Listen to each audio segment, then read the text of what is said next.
ചേട്ടാ, ഞങ്ങളിന്ന് രാവിലെ ഇവിടെ വാഷ്റൂമിൽ വാഷ് ചെയ്യാൻ വേണ്ടി വന്നായിരുന്നു. അപ്പോഴാണ് ഈ വെള്ളത്തിൽ ഭയങ്കരമായിട്ട് സ്മെല്ലെടുത്ത്. അങ്ങനെ ഞങ്ങൾ ടാങ്ക് നോക്കിയപ്പോൾ ഈ ഇവിടുത്തെ ടാങ്കിലാണെങ്കിൽ ഒരു പാമ്പ് ചത്തിടക്കുന്നതായിട്ട് കണ്ട്. അതുകൊണ്ട് അത് കഴിഞ്ഞിട്ട് ഞങ്ങൾ നേരെ അപ്പുറത്തെ മെയിൻ ടാങ്ക് ഉണ്ട്, അവിടെ ചെന്ന് നോക്കിയപ്പോൾ അവിടെ ഒരു ഉടുമ്പ് ചത്തിടക്കുന്നതായിട്ട് കണ്ട്. രണ്ടും ക്ലീൻ അല്ലാത്ത കാലങ്ങളായിട്ട് ഇങ്ങനെ കിടക്കുകയാണ്. അങ്ങനെ വെള്ളത്തിൽ നല്ല സ്മെല്ലായിട്ടാണ് നമ്മളും ചെക്ക് ചെയ്ത്. ഇത്ര നാളെ നമ്മൾ ആ വെള്ളം തന്നെ എല്ലാവരും യൂസ് ചെയ്തുകൊണ്ടിരുന്നത്. തെളിച്ചിട്ടില്ല, അത് മൊത്തം അഴുക്കാണ്. ടാങ്കാന്നൊക്കെ അറിയാൻ പറ്റത്തില്ല. ചെറിയൊരു വഴി പോലും ഇല്ല ടാങ്കിലോട്ട് പോകാൻ വേണ്ടി. അവിടെ നോക്കേണ്ടതായിരുന്നു. അവിടെ ആണ് അത് മൊത്തം അഴുക്കുകൊണ്ട് തന്നെ മൂടിയിരിക്കും. മൊത്തത്തിൽ അഴുക്കും പായലും മൊത്തം കൊണ്ട് മൂടിയിരിക്കും. മൊത്തം കാടാണ്. നമ്മളാണ് സത്യത്തിൽ ഞങ്ങൾക്ക് അങ്ങോട്ടുള്ള വഴി നമുക്ക് പോകാൻ ഒക്കത്തില്ലായിരുന്നു. നമ്മളാണ് കയറി അങ്ങോട്ട് വഴിയാക്കിയത്. എന്ന് വെച്ചാൽ കാട് മറ്റേ ഒരുമാതിരി ട്രക്കിങ് പോകുന്ന അവസ്ഥയാണ്. നമ്മളാണ് ആ കാടെല്ലാം തെളിച്ച് നമ്മൾ ടാങ്കിലോട്ട് പോയപ്പോഴാണ് ഇതുപോലെ ടാങ്ക് പൊളിഞ്ഞ് കിടക്കുക. ടാങ്കിൻ്റെ മേളിൽ കൂടുന്ന കാട് പിന്നെ അതുപോലെ ടാങ്ക് കാണാൻ ഒക്കത്തില്ലായിരുന്നു. നമ്മൾ കയറിയാന്ന് ടാങ്ക് തന്നെ നമ്മൾ നേരെ ചൊവ്വേ കാണുന്ന രീതിയിലാക്കി. തുറന്ന് നോക്കിയപ്പം ജസ്റ്റ് അടപ്പില്ല. വലിയ എനിക്ക് തോന്നുന്ന 5000 ലിറ്റർ ടാങ്ക്, വലിയൊരു ടാങ്കാണ്. അപ്പോൾ അതിൽ സ്ലാബിൽ ഒന്നുമില്ല. ജസ്റ്റ് ഒരു തുരുമ്പിച്ച കുറച്ച് എന്താ പറയുക, ജസ്റ്റ് ഒരു കവർ ഷീറ്റ് പോലത്തെ ഒരു സാധനം. നമ്മൾ ജസ്റ്റ് ഒന്ന് തുറന്ന് നമ്മൾ കാണേണ്ട ആവശ്യം, നമ്മൾ നേരെ നോക്കി തന്നെ നമ്മൾ കാണാൻ പറ്റും. ഏത് മൃഗത്തിനും വീഴാൻ പറ്റും, എന്തും വീഴും അതിനകത്ത്. കുറേ നാൾ വർഷങ്ങളായിട്ട് ക്ലീൻ ചെയ്യാൻ കിടക്കുന്ന പോലെയാണ് അത് കണ്ടത്. അല്ല, അത് ഇവിടുത്തെ മെയിൻ കോളേജിലെ ടാങ്കില്ല. അതിൻ്റെ സ്മെല്ലാണ് നമുക്ക് രാവിലെ വന്നപ്പം.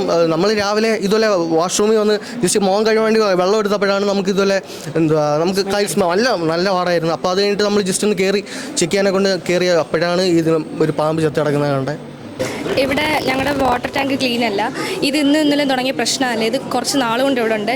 ഇന്ന് രാവിലെ നമ്മളിവിടെ വെള്ളം യൂസ് ചെയ്തപ്പോൾ അതിനൊരു സ്മെല്ല് വന്നു. അപ്പോൾ മേളിലൊരു വാട്ടർ ടാങ്ക് ഉണ്ട്, അവിടെ ചെന്ന് നോക്കിയപ്പോൾ അവിടെ ഉടുമ്പ് ചത്ത് കിടക്കുകയാണ് അതിനകത്ത്. അത് മാത്രമല്ല, നമുക്ക് കോളേജിൻ്റെ മുകളിലൊരു വാട്ടർ ടാങ്ക് ഉണ്ട്, അതിനകത്ത് പാമ്പ് ചത്ത് കിടക്കുകയാണ്. ഇതൊക്കെ ശരിയാണോ? ആക്ച്വലി നമുക്ക് ആയിരിക്കാം. നമ്മൾ ഇന്ന് അത് സ്മെല്ല് വന്നതുകൊണ്ടാണ് നമ്മളിത് നോട്ടീസ് ചെയ്തത്. ഇതിന് മുൻപും ഇങ്ങനെ ഉണ്ടായിട്ടുണ്ടാവും. അപ്പം നമ്മൾ 2 ദിവസം യൂസ് ചെയ്ത വെള്ളം. അത് മാത്രമല്ല, ഇങ്ങനെ ഒരു സംഭവം നടന്നിട്ട് 2 ദിവസം കോളേജ് അവധി തരികയാണ് ചെയ്തത്. ഇങ്ങനെയാണ് ചെയ്യേണ്ടത് ആക്ച്വലി. അതെ, ഈ വെള്ളം തന്നെയാണ് നമുക്ക് ഡെയിലി ഉള്ള കുറേ യൂസേജസ് ഇല്ലേ, അതിനൊന്നും നമുക്കിപ്പോൾ വെള്ളം യൂസ് ചെയ്യാൻ പറ്റാത്ത അവസ്ഥയാണ്. കോളേജിൻ്റെ ഭാഗത്തുനിന്ന് ഇതുവരെ ഒന്നും പറഞ്ഞിട്ടില്ല. 2 ദിവസം ലീവ് തന്നു, അത് മാത്രമേ ചെയ്തിട്ടുള്ളൂ. അതെ, പാമ്പിൻ്റെ ശല്യമുണ്ട്. അങ്ങനെ അതുകൊണ്ടായിരിക്കണം അതിൽ പാമ്പ് വീണിരിക്കുന്നത്. അങ്ങനെ ഒരുപാട് പ്രശ്നങ്ങളുണ്ട്. വഴി ശരിയല്ല, നമ്മൾ കുറേ നാളുകൊണ്ട് പറയുന്നുണ്ട്, പക്ഷേ അതിന് ഇതുവരെ ഒരു നടപടി ആയിട്ടില്ല. നടന്നായിരുന്നു. അതിനുശേഷം വലുതായ മാറ്റങ്ങളൊന്നുമില്ല. നമ്മൾ ഒരു ലീവ് കഴിഞ്ഞ് വരുമ്പോൾ വീണ്ടും പഴയ അവസ്ഥയിലേക്ക് തന്നെയാണ് മാറുന്നത്. ഇന്ന് രാവിലെ വെള്ളത്തിൻ്റെ ഒരു സ്മെല്ല് വന്നപ്പോഴാണ് മുകളിലോട്ട് ടാങ്ക് നോക്കിയപ്പോൾ അതിനകത്തൊരു പാമ്പ് ചത്ത് അത്യാവശ്യം സ്മെല്ലും ഉണ്ടായിരുന്നു. അങ്ങനെ ഇവരെല്ലാവരും കൂടി പോയിട്ട് ഇവിടെ ഞങ്ങൾക്ക് മുകളിൽ വേറൊരു ടാങ്ക് കൂടെ ഉണ്ട്, ഒരു സിമെൻറ്റ് ടാങ്ക്. അതിനകത്ത് നോക്കിയപ്പോൾ ഉടുമ്പ് ചത്ത് താന്ന് വന്ന് കിടക്കുക. ഇപ്പോൾ ഈ ഇടയ്ക്ക് എങ്ങനെ ചത്തതാണെങ്കിൽ എന്തായാലും മുകളിലല്ലേ കിടക്കൂ. താന്ന് പറഞ്ഞെങ്കിൽ ഇപ്പോൾ അത്ര നാളത്തെ പഴക്കം മിക്കവാറും അതിന് കാണും. വെള്ളത്തിന് കുറച്ച് ദിവസമായിട്ട് ഭയങ്കര സ്മെല്ലുണ്ടായിരുന്നു. ഞങ്ങളെല്ലാവരും ഈ വെള്ളം ആണ് ഇത്രയും ദിവസം ഉപയോഗിച്ചുകൊണ്ടിരുന്നത്. പാമ്പും ഉണ്ടായിരുന്നു, ഉടുമ്പും ഉണ്ടായിരുന്നു, രണ്ടും ഉണ്ടായിരുന്നു.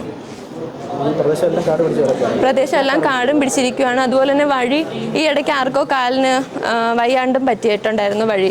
അത് ഞങ്ങൾ പറഞ്ഞിട്ടുമുണ്ട്. ഓരോ യൂണിയൻ മാറി മാറി വരുമ്പോഴും ഇതിനെപ്പറ്റി പറയുന്നുണ്ട്. ശരിയാക്കാമെന്ന് പറയുന്നതല്ലാതെ ഇതുവരെ ശരിയാക്കിയിട്ടില്ല. കോളേജിൻ്റെ ഗ്രൗണ്ട് മൊത്തത്തിൽ കാട് പിടിച്ചിരിക്കുകയാണ്. ഒരിട്ടം ശരിയാക്കിയതാണ്, പിന്നെയും കാട് കയറുക. അപ്പം അതനുസരിച്ച് എന്തെങ്കിലും കോളേജിൻ്റെ വഴിയായിട്ട് ചെയ്യുകയാണ് വേണ്ടത്. പക്ഷെ ഒന്നും ചെയ്യാറില്ല. പരാതി പറയാറുണ്ട്, ഇടയ്ക്കിടയ്ക്ക് ഇതുപോലെ പരാതി കൊടുക്കാറൊക്കെ ഉണ്ട്. അപ്പോൾ ശരിയാക്കാമെന്ന് പറയും, കാട് വെട്ടും. 2 ദിവസം കഴിയുമ്പോൾ വീണ്ടും പഴയതുപോലെ കാട് കയറും.